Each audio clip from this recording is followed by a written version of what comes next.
Hello, my name is Rachel, and I had a vision for creating this mini class in the middle of the night last night, and it's super duper important information. I've found that I've had problems in relationships in the past. I know that many people do. I've joined a couple groups online recently where people are like, I need advice. And this is not that this advice will only pertain to marriages and relationships, but these happen to be marriage groups that people are like, I need advice. So what I've been seeing is that people are having problems and then someone says, just leave. So that's great. Leaving will help someone get out of the problem that they're facing and they'll break up that pattern. However, if you don't do the inner work to change that pattern, then if that person decides to be in a relationship in the future, that problem will still be there, right? We'll continue the same patterns over and over and over again. Or the person will say and swear off, like, I'm never going to be in a relationship again because of how much damage it causes me, whatever. Okay. So the example that I had that I want to talk through as an example, because in my head, I run through scenarios of how I'll help people one day. Like, I saw myself in a room and there's multiple people there, and I was like, hey, who's facing problems in a relationship? And the example that I had laid out was a dad who he made choices that his daughter is really like estranged from him, right? She doesn't want to have anything to do with him. However, the dad is like, I really love my daughter. I want to have a relationship with her. Probably something I can relate to thinking about it now. But so here's the thing. The dad is upset that he doesn't have a relationship with his daughter. He wants there to be a bridge that can be mended so they can come together and have a relationship again, right? But the daughter feels so estranged and I don't want to spend time with you. I don't trust you, right? Because of the choices that he's made in the past that have hurt her over and over again. So his main draw for wanting to fix the problem is he wants love. Okay, so we do need love and connection as a species, right? As mammals, that's a very common mammal trait, actually, right? Like the mom raising the mammalian child for years, it's important to have connection. So in this example, the dad wants love, okay? But the daughter is down here, like, already feeling very hurt. Daughter, love, there's no connection here. If the daughter feels very burned by her dad, she doesn't want to have anything to do with him. So realistically, the first step in mending a relationship is, if you want that pattern to change and you want to step up and have a healthier relationship, you need to take 100% accountability. Every single choice that person has, that you've made, you've brought that energy into the relationship. Whether you like it or you don't like it, whether you feel guilty or shameful, whatever, it's just taking accountability. If you look at an apology, right? A heartfelt apology is like, hey, this is where I was at one point. I'm sorry I made a decision that hurt you. That's what I could do at that point, and I understand that it hurt other people. I was fulfilling my needs at that time. I hope that you can forgive me. I understand if you can't right now because of the choices I made that maybe really hurt you. However, I just want to take responsibility and say, I'm sorry, and I want to show up and make this better. That feels very different than, I'm sorry that happened to you. That's just where I was at. I can't help it. What apology is the person going to feel who is receiving the apology? How are they going to feel hearing apology number 1 versus number 2? Number 1 is actually heartfelt, and that starts to build trust so that person can want to maybe build the bridge again. So that very first step is super important, taking accountability. And like I just said in that example, like, hey, I am really sorry that I've made decisions that have hurt this relationship. I was doing the best with what I could. I was doing the best with fulfilling my needs at that time. I understand that it was maybe selfish and I wasn't thinking about anybody else but myself. I'm sorry.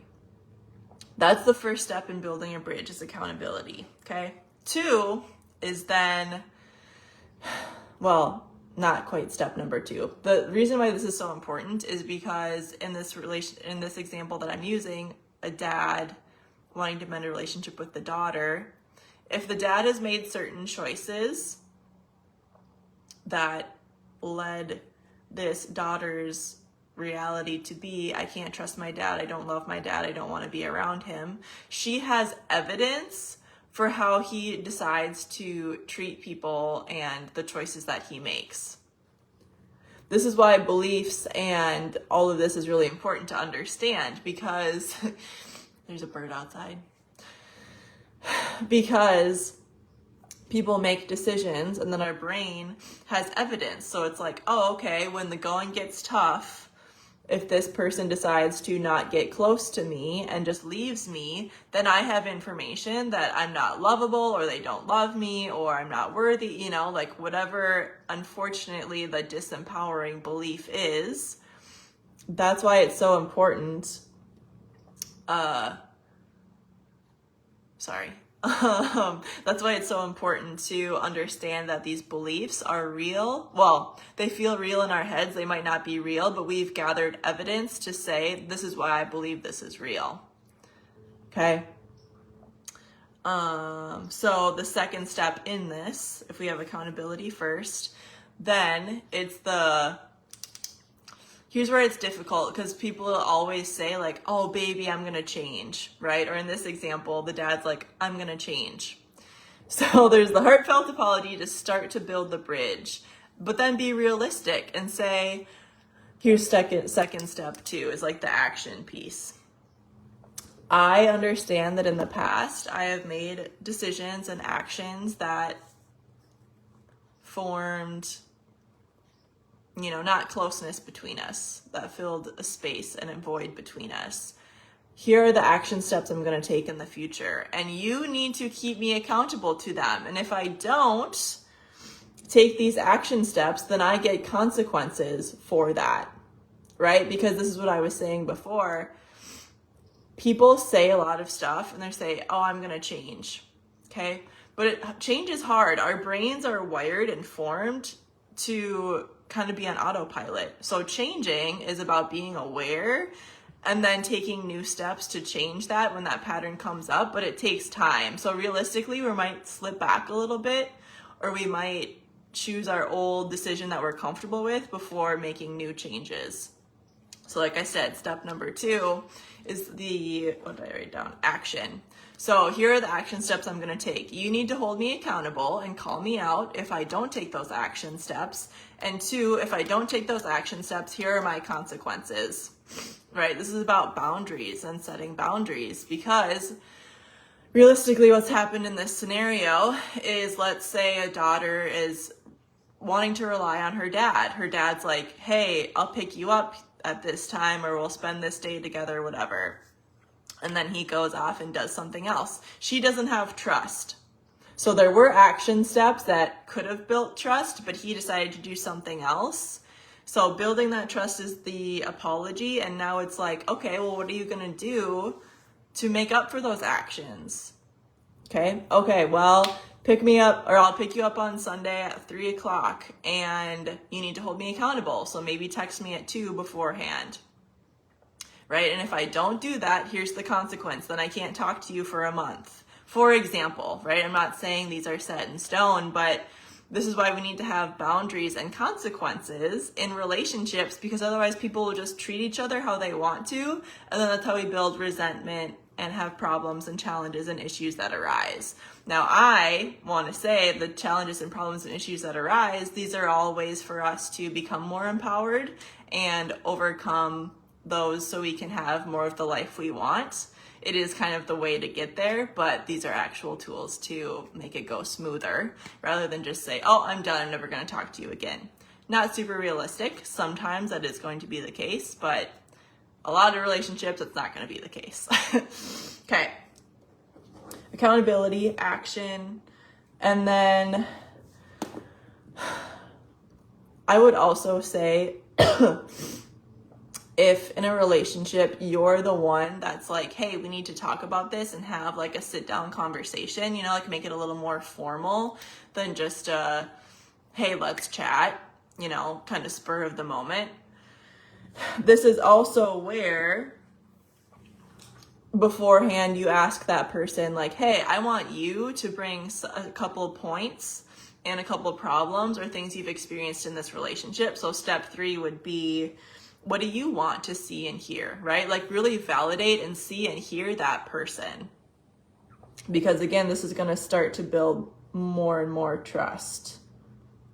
And often, in this example that I said, like dad and daughter, this daughter has felt not seen and heard and validated.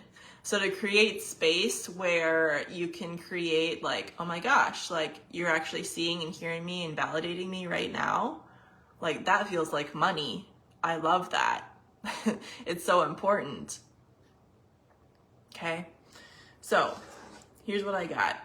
If you're just tuning in, I was using the example of a dad who has a daughter and their relationship is pretty rocky, probably because of, well, in this scenario, the dad made certain decisions where the daughter learned that she can't trust him and she resents him. But he wants there to be a happy, healthy relationship. The daughter probably does too, but in this case and scenario, the dad is the one that's stepping up and says, hey, I want to feel more love and connection with you. I want a healthy relationship with you. How are we going to build this bridge back together?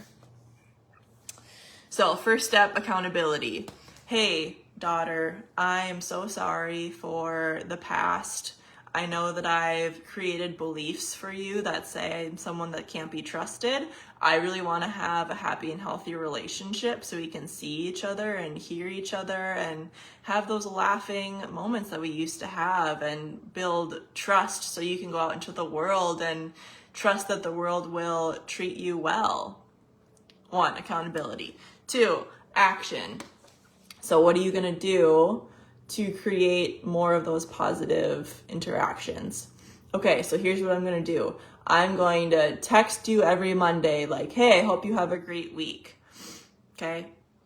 And there needs to be accountability and consequences if that action isn't taken in the future. So, hey, if I don't do it for a couple of weeks, maybe you text me and remind me like, hey, I know you said you wanted to text me on Monday. I know things get busy, you know, some kind of understanding. But then also as the consequence, if it happens for all the time now, there needs to be the consequence. Well, okay, then I don't want to actually talk to you for a month, right? Because you said you would do something and you didn't. So what's going to be that consequence instead of falling back into the old pattern of resentment and not being able to love and trust and forgive each other? 3, see, hear, and validate. So then you give the other person in the conversation, like, all these times that this happened, I felt blank, right? Really give them a chance to air out. And hopefully it's not done in a mean way. I would say if it's a very attacking way and the other person gets defensive, that's not going to be beneficial. So a really good way to frame it is, when this happened, I felt blank. Okay, because it's not attacking. It's just literally talking about that person's experience and why it's important and valid. What happens in a relationship? You share experiences with each other, right? That's kind of all it is. You do that and you build closeness. So what happens is we have wounds and hurts because it's like, oh, well, someone doesn't want to listen to me that I thought I could trust and wanted to hold space for me. That's really all it is holding space. All right. I'm trying to think if there's anything else. I don't know. I would say, I guess, resolution, or kind of like bringing it all together. Like, hey, thank you. Okay, let's say acknowledge. Thank you so much for having this conversation and just being here with me and beginning to understand each other. I am glad that we could do this. I am super grateful that we could be in a space to even have this conversation together. You know, at one point we weren't open to it, right? So really setting that gratitude is super important. in not only building trust with each other, but building trust in, individuals. So that self-leadership and self-accountability for having a better or happier or more fun-filled, joy-filled life. That's what I would say for 4. Acknowledging / gratitude. Right? And then because of the action steps that we went back to in step 2, it's like, okay, here's this next action step. Like, I'll talk to you in a week, or, you set another date to have another conversation like this, or maybe you've talked about like, I'm going to order a book, for us to, like a workbook that we both work on in the next month. Or maybe you each individually are like, I'm going to go do this journal work, and then I'm going to do this. And the next time we come together, we talk about it, right? That's the action piece. Some tips that are coming through as I finish this that I didn't think about, but don't put pressure on it. If you put pressure on it and the relationship and how it needs to go, that's not going to work, right? When we set goals and like deadlines and add tension and resistance and control, it just doesn't go well, right? None of us like to feel controlled, especially in like a relationship that's already rocky. Like, how you build trust is the person needs to want to feel like they want to open up their heart again, maybe after being hurt a lot of times. So if you say, you need to love me and this is how you need to do it, that person isn't going to want to open up their heart, right? So don't add pressure, don't add expectations. It's about getting into the flow. And yes, the unknown is scary. Like, believe me, I've been there. I was there at a point in a relationship with my dad where I was like, I don't know what a healthier relationship looks like. That's not this, but I don't know what the other one looks like. And that did feel scary because I didn't even know it was the unknown. So there will be kind of like a void space. And that's why people don't do this work, because even if the relationship is dysfunctional and not happy and healthy, at least we know it. That's why people stay in abusive relationships, example, etc. So the void is a little scary. How can you comfort yourself in that void? Oh, I'm going to go for more walks. I'm going to eat healthier. I'm going to do emotional freedom technique. I'm going to go do energy work. I'm going to go meditate. I'm going to be with my inner child. I'm going to, dance. I'm going to sing. I'm going to color. Understand that there will be a little bit of a transition with this. Is there anything else? With the hard transition, remember the why. Why did someone want to do this in the first place? Well, I did this because I want to have more love in my life. I want to have more self-accountability. I want to have more leadership. I want there to be a happy, healthy relationship in my life. I want to say that I, at one point, had a strained relationship with whoever, and then I did the work to overcome that. So I could feel, closer than ever to them, right? Because there is that potential for, if the relationship is on the rocks and then you mend it, then you feel closer than you ever have before. And that's a huge win. Again, some scenarios are going to be like, you know what? No, I'm going to cut ties and I'm done. But at the beginning of this, I said, if you want to cut that pattern because you're cutting everybody out of your life and not having any healthy relationships with anybody, this is the inner work and the patterns that you need to become aware of, right? That inner child that feels so lonely. Oh, that's why I seek out any sort of connection, even if it's not healthy for me.